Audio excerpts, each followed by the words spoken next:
right? Should I?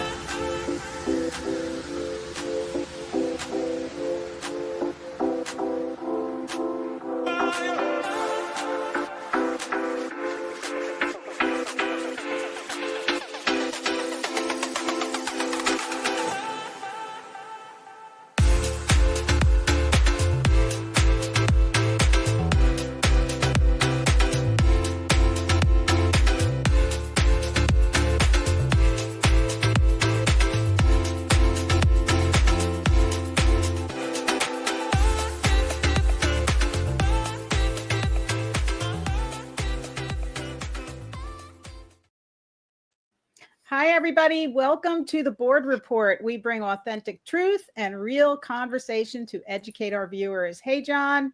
How you doing, Joanne? I'm doing great. So what's going on? Another board report. And just for the folks out there, again, a reminder, the board report was created under the umbrella of Interconnections. And so we bring you board up reports from different correspondents, different contributors. Thomas Kinney from Sunshine Journal will be up next with us. And I think what we're going to do is we're going to talk about the board meeting that we just had this past week and the K through 8. It's time to innovate. Yeah, you're right. Our rundown today is going to be the city council, right? That update and the school board meeting. So that's awesome because a lot went on at the school board meeting. So let's welcome Thomas Augustus, editor-in-chief of the Sunshine Journal. Hey, Thomas, how you doing? Hi, Joanne. How are you? I'm doing awesome. Man, we got so much to talk about today, because Indian River County and that boardwalk project, it was a collaboration between the county commissioners and the city to build that boardwalk. And am I right? It's like $400,000 they're getting from us? Yeah, the county's sticking to their commitment, from what I understand, of $400,000. Yeah, that's a lot of money. Well, it's what they pledged to begin with, and I think it was appropriate for the sidewalk. They're not going to go any higher. Joe Flesher came right out and said it. It's like, hey, we just need to honor the commitment we make. Now, granted, you guys updated your deal and decided to create this boardwalk, and you got private sector dollars to do it. This still goes back to that whole thing of the tourist district tax, the tourism tax, and how that's ultimately spent in the future. Susan Adams brought up in the debate about, how are we going to maintain this thing in the future after it's built? A very honest question, and she pointed out what we pointed out over here at the Sunshine Journal is that, hey, FEMA didn't give you the money because you never maintained it. And so therefore it had such a depreciative value that you asked for 1.9 million, you got $83,000. You and I discussed that. Yeah. And so she's like, so Aaron Voss from the city council was there in attendance, and Laura Moss brought him up, and Susan Adams subsequently asked this question. So how do you guys anticipate maintaining this? And he says, well, we haven't developed a plan yet. Okay. So yeah, look, you build this thing and they would probably not, hopefully they get it started by November 2025. There's a unique thing that goes on in the city in any beach development. There are these little cute turtles that keep showing up every year, and they show up from March to November, no construction, right? That's right. So you can't do anything. Your window is November to February. And the permitting process and all that stuff takes time. So they could literally run into November with the permitting process, also developing the plans, because now you got to develop a whole new plan and do all that. And, when Monty was at the county commission in December, he's like, hey, we're supposed to have these permits in by October to really ensure that we can start in November of 2025. So they hopefully will get started. They'll find a way to crunch all that. If not, it's another year of just walking out on the beach in the good old white sand. So how do you feel about us sharing that expense with the boardwalk? I have no objections to it. I think the tourist development tax could be the ultimate funder of it, though. Coming out of the general fund, I get it. It's easy. They can just vote and say, here, take your money. But they don't want to touch this tourist development tax and have a fight and and redo that ordinance. There's some outdated materials, rules in that ordinance, I think, that can be looked at, that could benefit the city. Again, the city brings in about 48% of that tax revenue, and annually, that's been about $2 billion in the last, or whatever, 4 or 5 years, and they've raised it another point. So, I think they have an argument for that, some of that money, to help them do the maintenance. We use it for beach renourishment and all that stuff, and the county takes care of that, but it comes out of that tourist development tax. What we do to take care of. Yeah, and I think the maintenance should come out of there too, probably. Anything that's infrastructure along that beachfront, in particular, that draws tourism, and boardwalks are part of infrastructure on a beach that make it a pleasant place to come. Our boardwalks aren't the big, like I always say, not the big Northeast boardwalks or the Santa Monica Pier or whatever. They're not these things. So do you think it like sets a precedence that now we should collaborate with them in future projects as well? No. Or is this a one-time deal? And I was thinking like maybe they could pay us back with some of that tourist tax. No, and I don't think they should either. I think this is the reality of it is they're not getting their fair shake on the tourist development tax, so that they're strapped for cash, and the city's always been strapped for cash. Now, the city did shoot himself in the foot with this referendum and not getting passed, and and be able to find other sources of revenue. And we've talked about this. This is the city's problem. They have to have sources of revenue, but their own charter, and the referendum process, and all the different things that they've done throughout the years. They had a special call meeting on Tuesday as well about what they could do about downtown.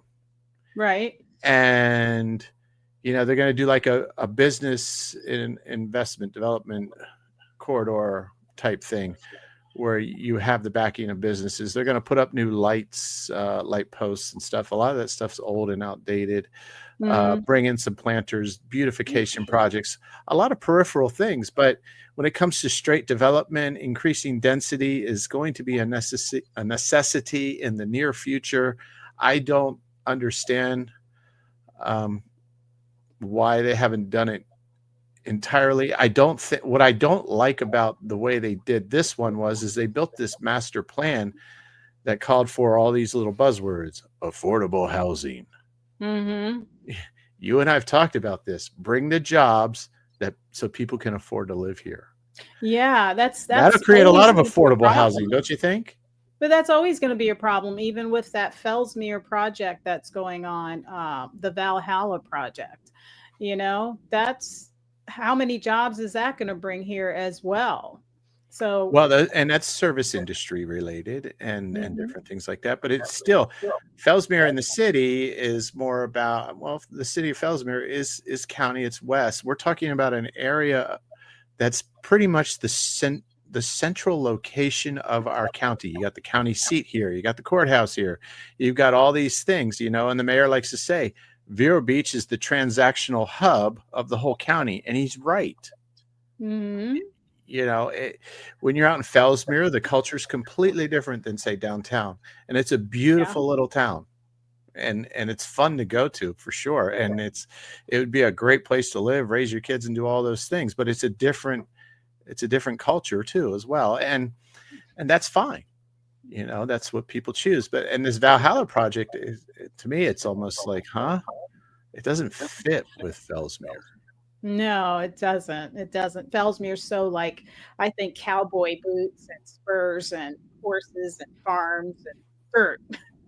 I think dirt when I think of Fellsmere, houses with big yards and 5-acre lots. And I think of that when I go to Fellsmere, and the little town of Fellsmere. It's just 2 lanes to go in there, It's not going to be for long.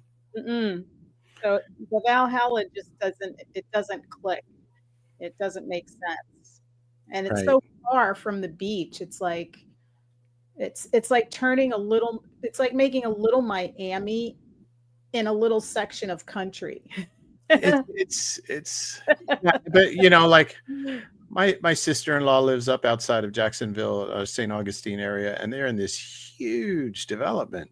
Huge. I mean, it's got golf courses with clubhouses, and there's all these options in these types of communities that you as a family can take advantage of. And there's actually a guy across the street from him, because he loves America, so he's flying his American flag, and well, the HOA is upset with him, so he built a 50-foot pole and he pays the fine.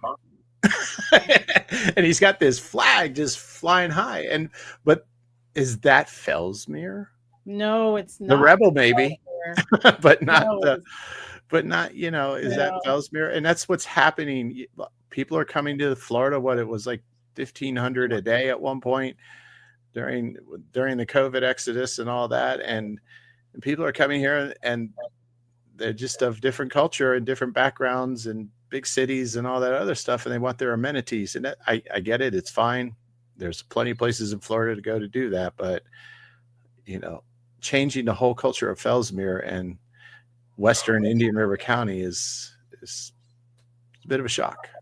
I don't know. I mean, and at least the county does projects and they get some of their projects done. But like with the city and the boardwalk and Three Corners, I mean, to me, some of their projects just never take off. They just sit and sit and sit. So I'm curious if they're going to be able to do this boardwalk in a good amount of time. I know they did the wood boardwalk down JC Park, and they replaced that, and they did a good job with that. But I'm curious to see what they're going to do, because they're so undecisive, it feels like, when they're talking about the boardwalk there at Humison Park. But hey, it's the public outcry after the vote. The city was just trying to do their due diligence. They didn't think the people were. I guess they didn't think the people were paying much attention. There were people who said, "Yeah, it should be a boardwalk," but they're looking at their wallet, going, "We budgeted $1 million, and that's also to get our shade areas and our lifeguard stands and all those other little things that got destroyed in that storm." And they're like, we only have $800,000, and this is what we have. And I admire them for doing that. I really do. That's smart government. Doesn't present you with the most picturesque development plan, but hey, it's what we can afford. And then the people came back, well, we'll put money into it. Okay, fine. And then they've got the county kicking in. Yeah, but the JC Park has always been the park to go to. Like even Humison Park, I'm trying to figure out, I've never been attracted to go there. When my kids were really little, I used the park, but I never really felt good about the boardwalk there. It didn't it's not a boardwalk or whatever it is there. I didn't go there. We always went to JC Park, and it felt beachy, and the way they built it there. So you have the little areas, the wood benches to sit down in. It's completely different. You're right. It feels so Vero, feels like Indian River County when you go to that little small, and it's a small area, Humison Park, and it feels like, I don't know, it feels like a city. It feels too much like a city. It is, and it is. It's the downtown beach side, really. And JC Park has got the little stand, got the ice cream shop over there, got a little set of stores, and then you just walk out of the stores. Hey, let's go stroll on the boardwalk, and it's actually wood and planked and all that stuff. But you go over to Humiston. It's in the middle of the town, and it's a cute little park, but it does what it's supposed to do in Vero Beach. And Vero Beach is a place where families can come, people can relax. There's not stressy beaches. There's not any of this stuff. There's just good old-fashioned, family fun, and that's great. And so, to have a little place where people can sit in Humiston, I get it. The city did what they could. The people were like, "Hey, we could help you do more," and that's where we're at. And it's a cool thing. I'm all for it. And the county chipped in their $400,000, just like they were in the other one. Well, now they stopped letting dogs in the park too. That I don't know about, but I wouldn't doubt it. Sadie May there, and just we always pick up after her, but we used to take her to the park when we went to the park, and we just noticed recently. I was like, oh, we're not supposed to go in there with her. So